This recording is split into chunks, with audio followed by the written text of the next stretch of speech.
Usap-usapan ngayon online ang umano'y pagkakahawig ng bagong bihis ng TikTok Lock sa ilang konsepto at estilo ng It's Showtime matapos mapansin ng netizen ang ilang pagbabago sa format, set, design at takbo ng programa.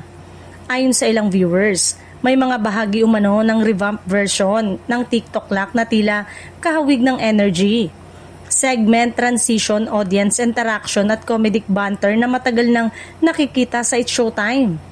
Dahil dito, mabilis itong naging usap-usapan sa social media at umani ng samot-saring reaksyon mula sa publiko.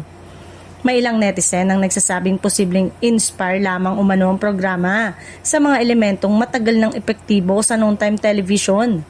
Ngunit meron ding nagsasabing masyado raw itong kapareho ng estilo ng sikat na kapamilya noontime show.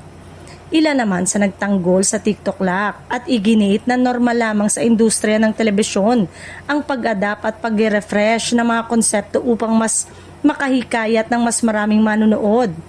Para sa kanila, bahagi ito ng healthy competition sa pagitan ng mga programa.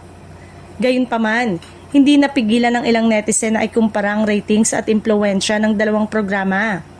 Say ng ilan, kahit kopyahin pa nila ang Showtime, hindi nila maaabot ang tuktok ng ratings at impact nito dahil iba pa rin ang hatak at samahan ng original host.